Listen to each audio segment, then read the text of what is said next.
नमस्कार दोस्तों। तो आज हम सुनने जा रहे हैं अरेबियन नाइट्स की दूसरी कहानी, ईरान का राजकुमार और जादुई घोड़ा। एक बार ईरान के राजा ने घोषणा की कि नगर के सब लोग राजा को उपहार दें। जो व्यक्ति राजा को सबसे अनोखा उपहार देकर प्रसन्न करेगा, उस व्यक्ति की इच्छा पूरी की जाएगी। लोगों ने राजा को तरह तरह के कीमती उपहारों से प्रसन्न करना चाहा, परंतु कोई भी सफल न हो पाया। एक दिन एक धनी सौदागर एक सिपाही की मूर्ति लेकर आया। राजा ने पूछा, इसमें ऐसा क्या अनोखा है? सौदागर ने कहा, हुजूर, यह एक अनोखा सिपाही है। आप इसे प्रवेश द्वार पर रखें। शत्रु को देखते ही यह आवाज करके सभी को सावधान कर देगा, जिससे आपका किला हमेशा सुरक्षित रहेगा। राजा ने प्रसन्न होकर कहा, बहुत खूब। इसके बदले में तुम्हें क्या चाहिए? महाराज, मैं आपकी बड़ी बेटी से विवाह करना चाहता हूँ, सौदागर ने कहा। राजा ने धूमधाम से दोनों का विवाह करवा दिया। कुछ ही दिनों बाद एक खूबसूरत नौजवान एक सुंदर उपहार लेकर आया, जिसमें एक चांदी की थाली में एक सुनहरा मोर और 12 चूजे थे।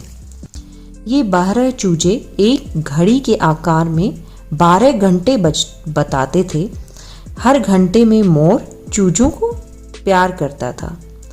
जब उसने राजा को उपहार देकर उसकी विशेषता बताई तो राजा बहुत प्रसन्न हुआ। बोला, अच्छा, यह तो अनोखी घड़ी है, बताओ तुम्हें क्या चाहिए? खूबसूरत नौजवान ने राजा की दूसरी बेटी से विवाह की इच्छा जताई। राजा ने प्रसन्नतापूर्वक छोटी बेटी और नौजवान का विवाह करवा दिया। नौजवान की बड़ी सी हवेली में दोनों आराम से रहने लगे। कुछ समय बीत गया। एक दिन एक बूढ़ा जादूगर राजा के पास आया। वह अपने साथ एक लकड़ी का घोड़ा उपहार स्वरूप लेकर आया। राजा ने पूछा, इस लकड़ी के घोड़े में ऐसी क्या विशेषता है? बूढ़ा जादूगर बोला, जहांपनाह, यह जादुई घोड़ा उड़ सकता है। आपकी आज्ञा होते ही पल भर में आप जहां चाहे आपको वहां पहुंचा सकता है। यह देखने में बहुत साधारण है पर बहुत खास है।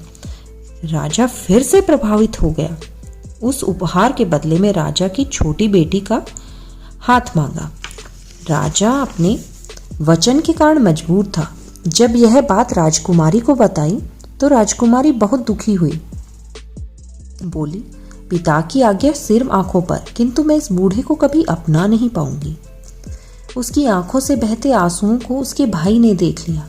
राजकुमार ने अपने पिता के पास जाकर पूछा, पिताजी, आखिर उस घोड़े में ऐसा क्या है जो आप मेरी बहन की शादी एक बूढ़े के साथ करने को तैयार हो गए? बूढ़ा जादूगर वहीं पर था। अपने लिए बूढ़ा शब्द सुनकर उसे बहुत बुरा लगा। राजकुमार, तुम पहले घोड़े पर घुड़सवारी करो, फिर अपनी राय देना। अगर इस पर सवार होकर इसका दाहिना कान मरोड़ोगे तो यह उड़ने लगेगा। राजकुमार ने घोड़े पर चढ़कर जैसे ही उसका दाहिना कान मरोड़ा, वह हवा से बातें करने लगा। बादलों के बीच आकाश में उड़ता राजकुमार को बहुत अच्छा लग रहा था। उसे बहुत रोमांच आया। थोड़ी देर बाद राजा को चिंता होने लगी कि राजकुमार को नीचे आने का तरीका तो पता ही नहीं है, कहीं कोई दुर्घटना ना हो गई हो।